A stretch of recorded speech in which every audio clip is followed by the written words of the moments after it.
hello बंधुসকল যদি আপুনি SBI customer আৰু SBI আপোনাৰ RD FD সেভিং বেংক যিকোনো প্ৰকাৰৰ এটা একাউণ্ট আছে আৰু তাৰ ইন্টাৰেষ্ট সাৰ্টিফিকেট আপুনি ডাউনলোড কৰিব বিচাৰিছে তেতিয়ালে অনলাইন কেনেকৈ ডাউনলোড কৰিব পাৰিব যদি আপুনি জানিব বিচাৰিছে চাই থাকক এই ভিডিঅটো শেষলৈ আমি এই টপিকটোৰ ওপৰত কথা পাতিবলৈ গৈ আছো বন্ধুসকল আহক আপোনাক লৈ যাওঁ এতিয়া SBI ইন্টাৰনেট বেংকিংত আমি এতিয়া SBI ইন্টাৰনেট বেংকিংৰ মাধ্যমত সাৰ্টিফিকেটখন ডাউনলোড কৰিবলৈ গৈ আছো এতিয়া SBI ইন্টাৰনেট বেংকিংৰ যিটো লগইন পেজ আছে তালৈ আহিছো ইয়াত ইউজাৰ নেম পাসওয়াৰ্ড আৰু ক্যাপচা কোডটো ভৰাই লগইন কৰি দিম লগইন কৰাৰ পাছতে এটা OTP আমাৰ ৰেজিষ্টাৰ্ড মোবাইল নম্বৰত গুচি যাব সেই OTPটো ইয়াত ভৰাই দিম আৰু সাবমিট কৰি দিম এতিয়া আমি আমাৰ একাউণ্টত লগইন হৈ যাম একাউণ্টৰ ড্যাশবোৰ্ড এনেকুৱা ধৰণে দেখা পোৱা যাব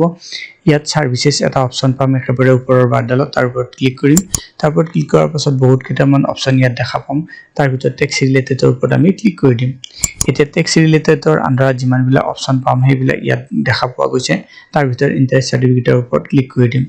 যেতিয়া তাৰ ওপৰত ক্লিক কৰি দিম ইয়াত ফাইনান্সিয়াল ইয়াৰ সিলেক্ট কৰিবলৈ কোৱা হৈছে মই লাষ্ট ফাইনান্সিয়াল ইয়াৰটোৰে সাৰ্টিফিকেটখন ডাউনলোড কৰিব বিচাৰিছো সেইকাৰণে 2025-26 টো সিলেক্টেড থাকিব দিম এতিয়া আপুনি তিনি প্ৰকাৰে এইটো ভিউ বা ডাউনলোড কৰিব পাৰে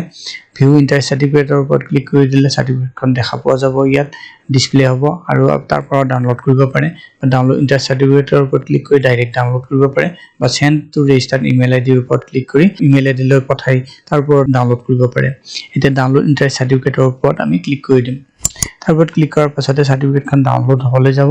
আৰু ইয়াত এটা নাম দিবলৈ কোৱা হৈছে আপুনি এটা নাম লিখি সেভ কৰি দিয়ক এতিয়া সব ডকুমেন্ট ডাউনলোডেড সাকসেসফুলি আমাৰ ডকুমেন্টখন সাকসেসফুলি ডাউনলোড হৈ গল এতিয়া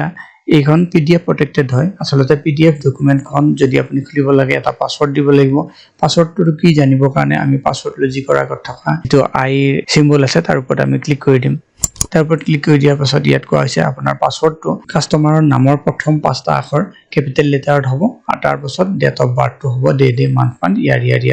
ইয়াত এক্সাম্পলও দিয়া হৈছে ধৰি লোৱা হওক আপোনাৰ প্ৰথম নামটোত পাঁচটাতকৈ কম আখৰ আছে তেতিয়া হলে এনে ধৰি লোৱা হওক ৰবি শংকৰ যদি আপোনাৰ নাম হয় আৰু 5/11/2003 যদি আপোনাৰ ডেট অফ বাৰ্থ হয় তেতিয়া হলে আপোনাৰ পাসওয়াৰ্ডটো হ'ব RAVI ক্যাপিটেলত 05/11/2003 মানে ইয়াত পাঁচটা নাথাকিলেও পুৰা নামটোৱে লিখিব লাগে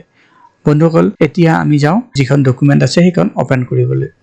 এতিয়া যেতিয়া আমি ইন্টাৰেষ্ট সাৰ্টিফিকেটখন ওপেন কৰিবলৈ যাম পাসওয়াৰ্ডটো খুজিব মই মোৰ হিচাপত পাসওয়াৰ্ডটো ইয়াত দিম তাৰপিছত ওকে কৰি দিম তাৰপিছত চাওক এতিয়া এই সাৰ্টিফিকেটখন ইয়াত খোলা গৈছে बैलेंस ऑन 31 मार्च 2026 31 मार्च 2026 ত মোৰ बैलेंस আছিল 5283 টকা হেতু ইয়াত দেখুৱা হৈছে কাৰণ এটো 1 এপ্ৰিল 2025 ৰ পৰা লৈ 31 মাৰ্চ 2026 লৈ এটো হৈছে ফাইনান্সিয়াল ইয়াৰ আৰু ইয়াত ইন্টাৰেষ্ট পাইছো মই 793 টকা বন্ধুসকল এনেকৈ আপুনিও যদি আপোনাৰ saving bank account RD FD এবিলাকৰ SBI ৰ পৰা ইন্টাৰেষ্ট সাৰ্টিফিকেট ডাউনলোড কৰিব বিচাৰিছে তেতিয়াহলে সহজতে কৰিব পাৰে